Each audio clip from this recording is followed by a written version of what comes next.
Bismillahirrahmanirrahim. Assalamualaikum warahmatullahi wabarakatuh. Pada kesempatan kali ini kita akan mengerjakan latihan kedua. Nah, untuk filenya bisa kalian download di bahan ajar ya. Jadi saya bisa menjelaskan video ini sehingga kalian juga bisa mengerjakannya di bahan ajar dengan terlebih dahulu mendownload lembar kerja latihan kedua ini. Bagi yang punya komputer atau laptop mungkin bisa kita bareng-bareng ya ngerjainnya. Dan untuk siswa yang tidak memiliki laptop atau komputer mungkin bisa melihatnya saja ataupun bisa mencobanya di handphone masing-masing ya. Jadi pada kesempatan kali ini kita akan mengerjakan latihan kedua yang hasilnya adalah tampilannya seperti ini.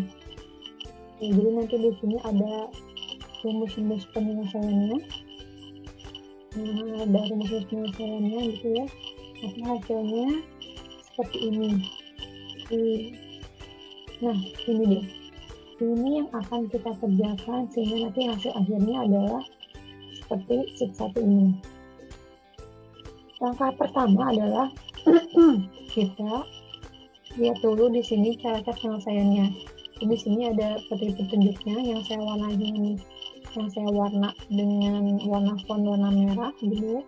Jadi kalian bisa mengerjakan yang kosong-kosong ini dengan terlebih dahulu melihat petunjuknya atau penyelesaiannya atau keterangannya.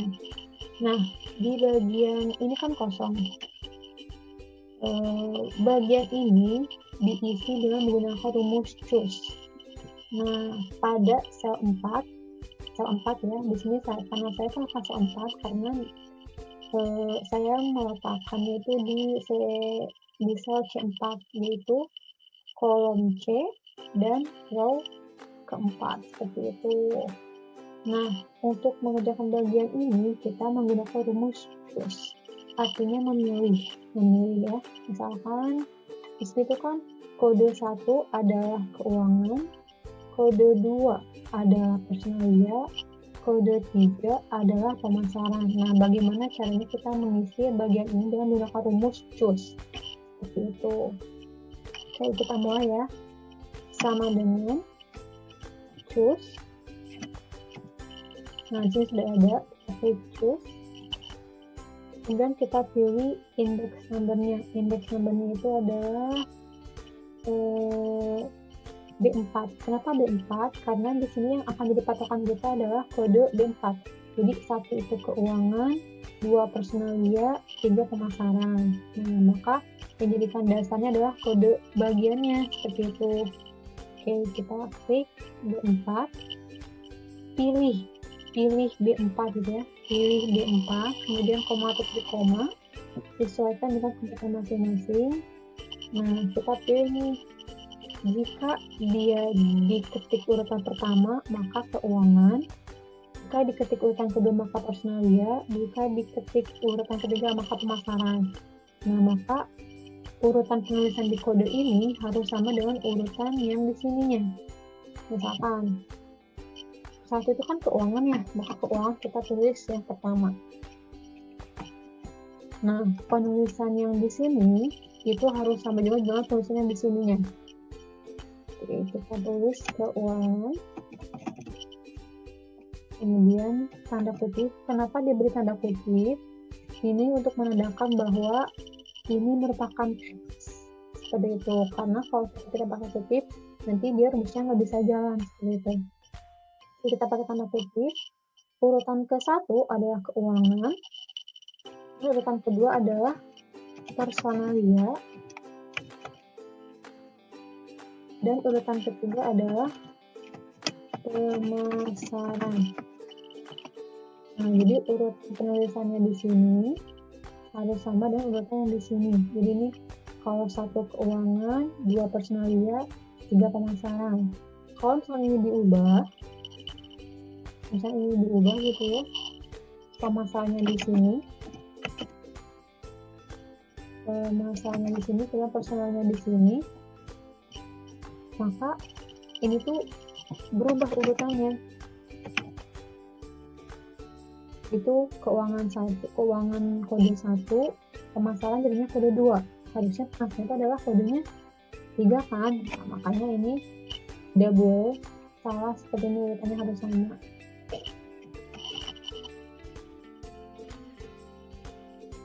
Itu pelan-pelan saja.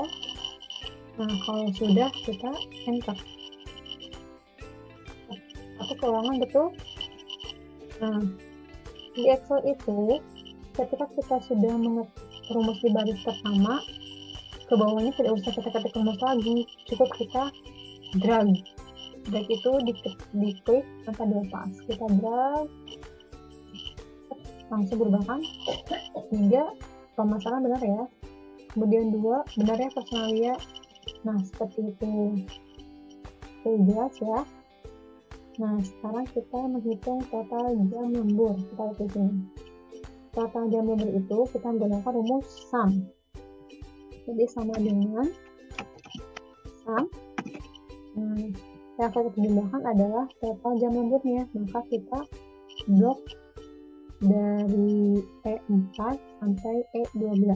Karena wilayah ini atau area ini akan kita jumlahkan. Kemudian rata-rata jam lembur. Rata-rata jam lembur kita pakai rumus apa? Pakai rumus average. Itu sama dengan average. Nah, ini sudah ada average. Kita blok lagi yang akan kita cari rata-ratanya. Dan kita enter. Nah, ini ya. Kemudian rata-rata jam lembur pembulatan 2 digit. Jadi bagaimana caranya kita menghitung rata-rata jam lembur dengan pembulatan 2 digit? Kita ke bawah. Instruksinya menggunakan rumus round. Jadi pada sel E15 di sini kita menggunakan rumus round. Round itu artinya kan dibulatkan ya. Itu sama dengan round. Nah, ini round untuk membulatkan. Kemudian karena kita akan cari rata-rata, maka kita ketik lagi rumus rata-ratanya, average. Kita akan membuatkan dari rata-rata ini kan, yaitu kita tutup kurung, kemudian kita koma tutup koma dan kita ketikkan 2. Kenapa 2? Karena di instruksinya adalah pembulatan 2 digit di belakang koma. Jadi artinya ketika kita nulis 2 artinya setelah koma itu ada 2 angka lagi. Nah, kalau instruksinya 3 ya berarti tulis 3. Kalau 1 ya tulis 1 gitu. Begitu ya. Kalau instruksinya 2 maka kita ketik 2. Yaitu kita tutup kurung kemudian kita enter seperti ini. Atau bisa juga kita langsung menggunakan rumus round, tidak usah menggunakan average lagi. Apa? Karena sebelumnya kita sudah mencari average, jadi kita tidak usah lagi mengetik average, langsung aja sama dengan round. Kemudian kita klik ini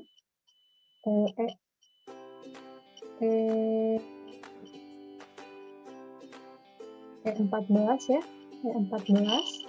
Kemudian kita nomor digitnya berapa nih di belakang koma? Disuruhnya adalah 2. Enter. Oke. Seperti kan hasilnya. Jadi kalian bisa memilih menggunakan rumus yang mana. Kemudian pembulatan ke atas. Pembulatan ke atas itu kita menggunakan round up. Kita pilih round up. Masih berada di sini round up. Kemudian kita ketik lagi average.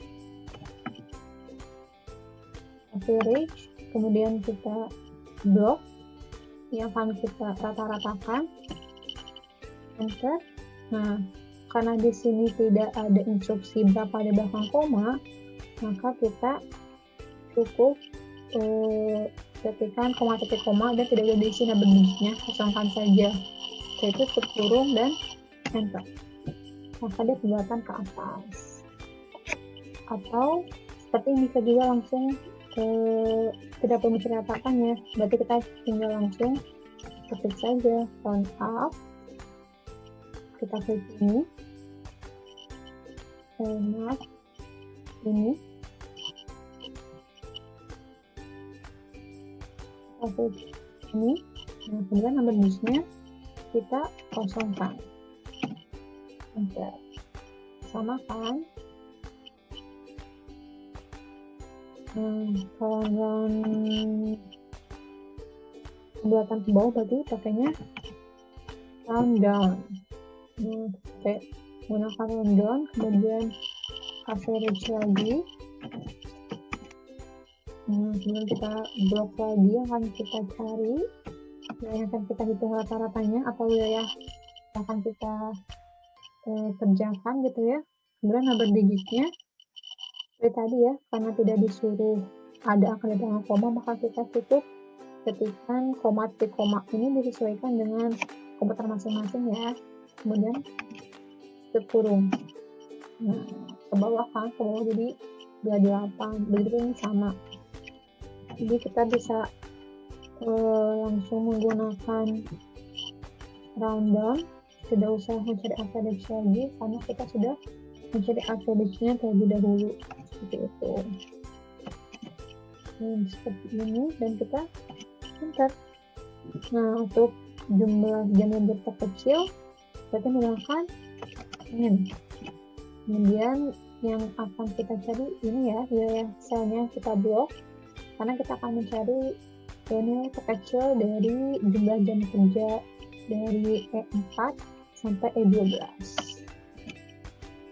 Nah, untuk jam lembut terbesarnya ini juga sama, kita menggunakan rumus max, kita blok, kemudian kita tutup kurung dan enter. Selesai.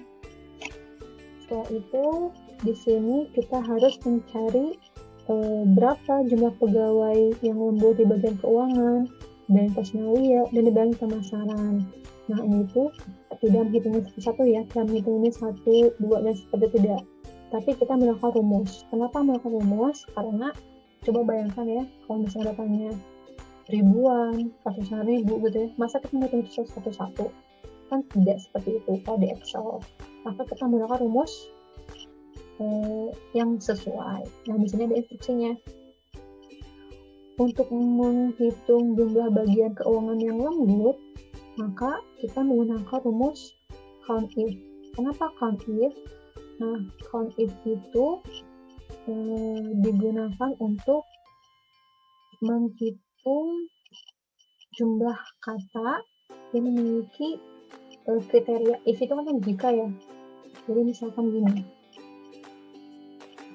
sama dengan ya, kita menggunakan rumus count if. Jadi hitunglah, itu kan tadi dari hitung nih, hitunglah jika ya, hitunglah jika dari wilayah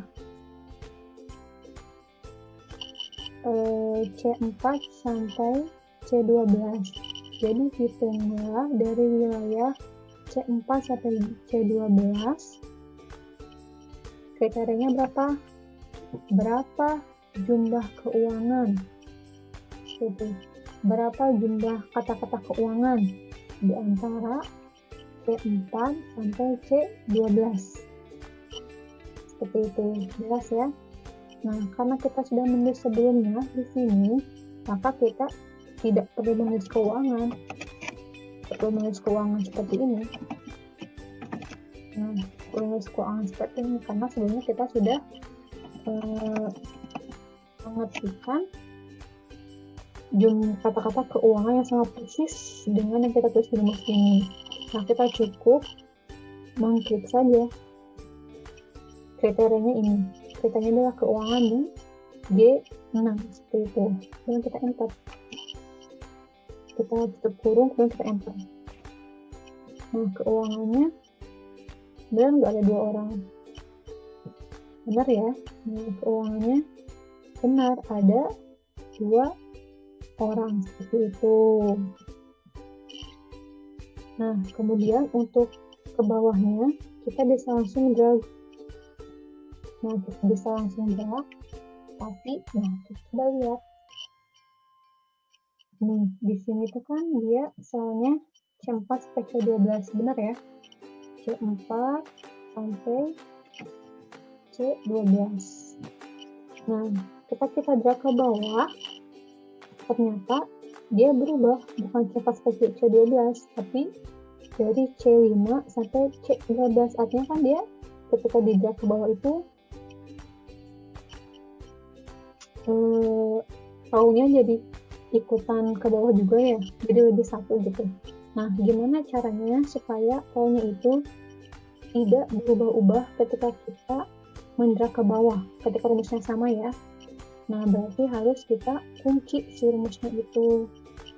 Gimana cara mengunci rumus supaya dia tetap di wilayah C4 sampai C12? Caranya adalah dengan memberikan tanda absolut. Nah, kita akan mengunci sel ini ya. Kita akan mengunci sel C4 sampai C12.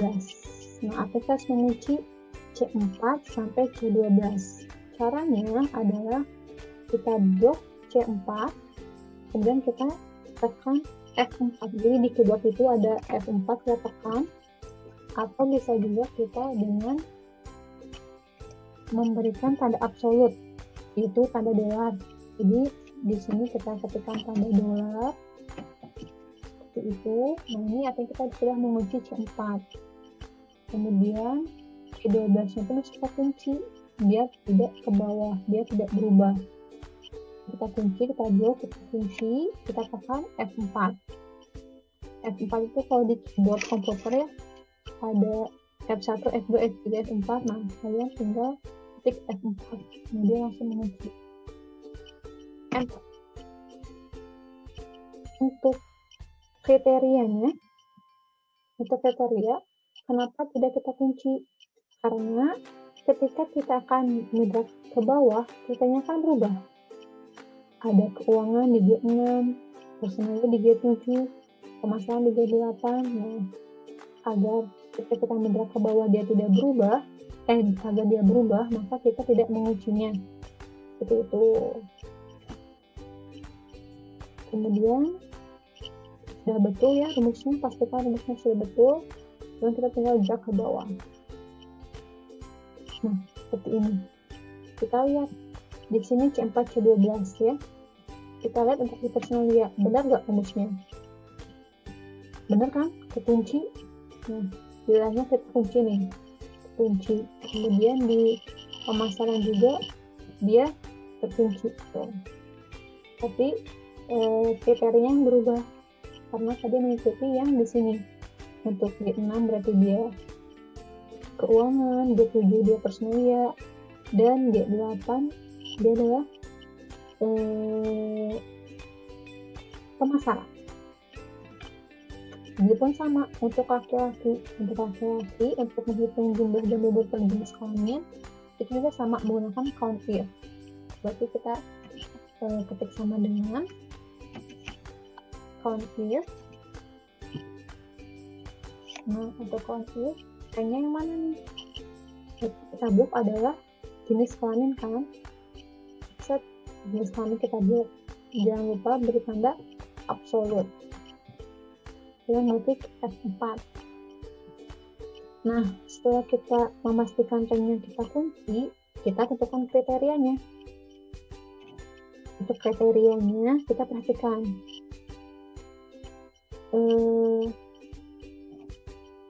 Kita perhatikan ya. Untuk di sini, untuk di tabel utama, jenis kelamin itu kan disingkat ya, L dan P. Sedangkan di jenis kelamin yang kita akan kerjakan itu tidak disingkat, jadi laki-laki tulis laki-laki, perempuan tulis perempuan. Maka ketika kita mengetik rumus di sini, kita jangan mengklik ini. Kenapa? Nah, saya kayak gini ya, misalkan ini kita klik langsung di sini dan kita kurung enter. Nah, dia akan 0. Kenapa 0?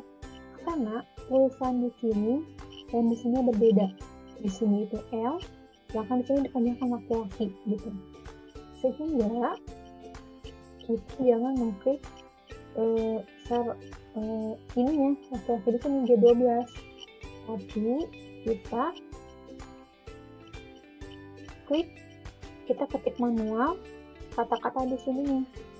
Kan ada L dan T ya, itu kita tinggal langsung ketik aja berapa. Jadi hitunglah dari rank D4 sampai D12 berapa jumlah L, berapa jumlah T, seperti itu. 5 kita draft. Oh, kok 5 lagi? Nah, kita lihat pastikan di sini dia L, maka kita ubah jadi T. Kan pada dasarnya harusnya sama ya, cuma kriterianya berbeda. Jadi kita tinggal ganti kriterianya aja. Nah, udah deh 4, benar nggak? Kita hitung. Perempuannya 4, betul ya, dan laki-lakinya adalah 5. Oke, kemudian bagaimana cara menambahkan kata orang di belakang angka? Nah, ini jangan kita ketik manual, tapi kita menggunakan number.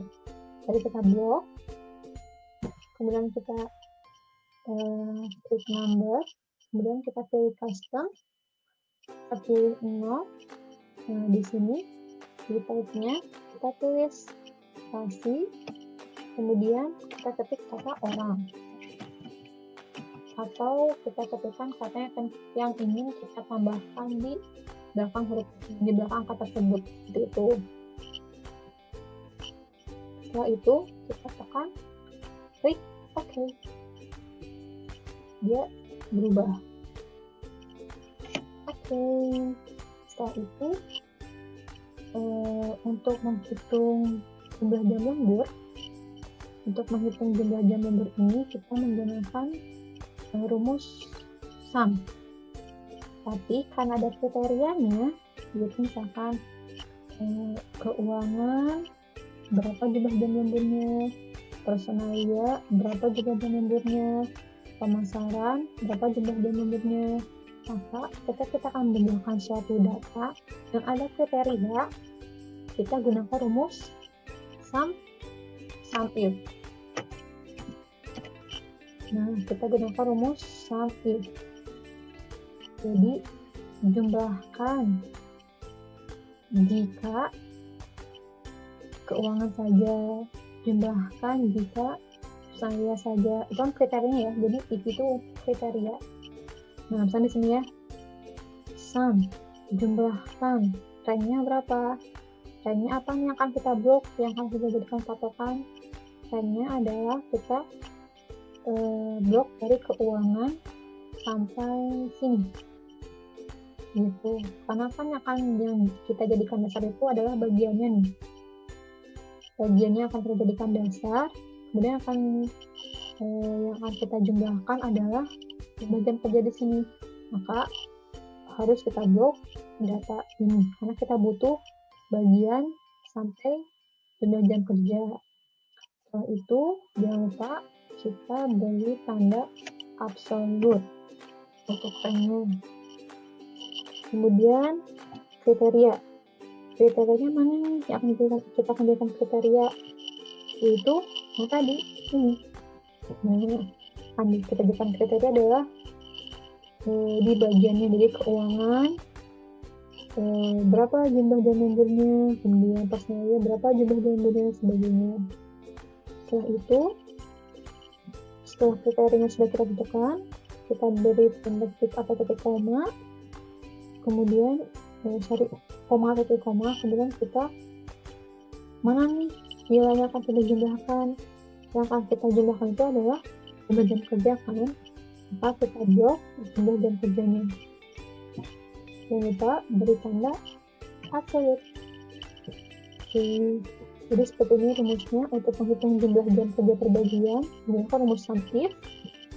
Setelah itu kita kurung dan kita tekan enter. 59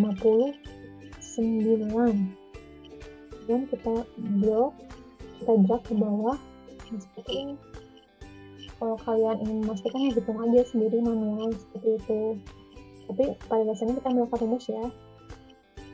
Kemudian sama tadi untuk menambahkan kata-kata jam di belakang angka, Itu tidak manual, tapi kita menggunakan number custom. Kita kata jam. Ini untuk menghitung jumlah nyumbul per jenis kelamin, itu juga kita sama menggunakan sum if ya, karena kita menjumlahkan dengan ada kriteria tertentu. Maka kita pakai menggunakan rumus sum if. Nah, untuk jenis kelamin ini, untuk range-nya kita tidak usah memblok dari bagian, karena yang kita butuhkan hanya jenis kelamin dan jumlah jam kerjanya saja. Maka untuk range-nya kita cukup memblok dari data pertama jenis kelamin sampai data terakhir jumlah jam kerja. Itu range-nya. Wilayah kerjanya. Setelah itu kita beri tanda absolut. Nah, tadi kriterianya apa nih? Kriterianya samakan dengan kriteria di sini. Berarti L atau P. Karena kita akan hitung laki-laki, nah laki-laki itu di tabel ini disebutkan dengan huruf L.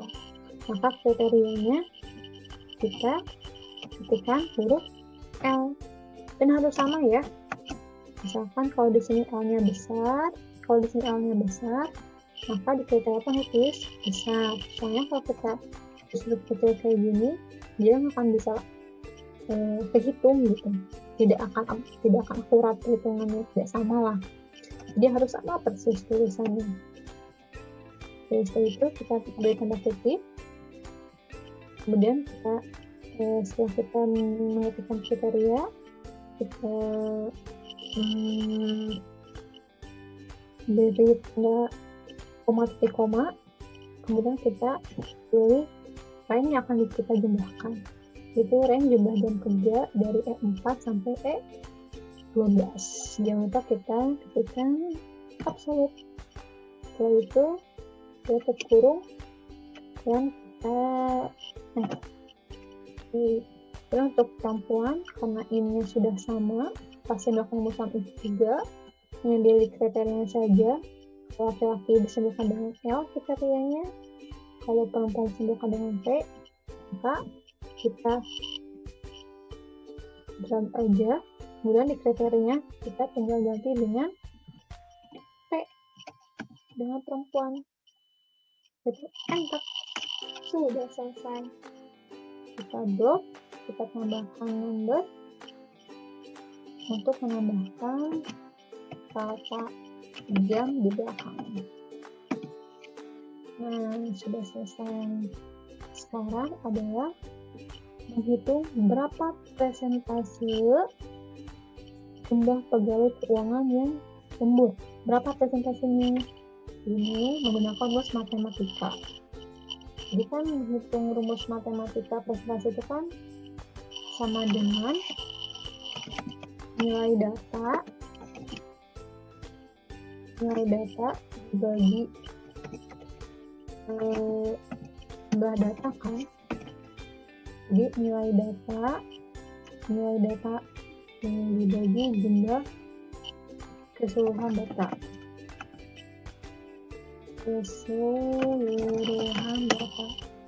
Misalkan gini,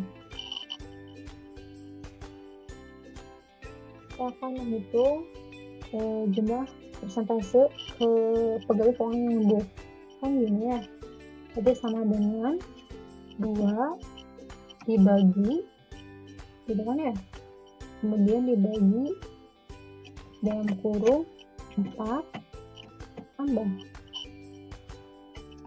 2 ditambah 4 ditambah 3 kan. Kita untuk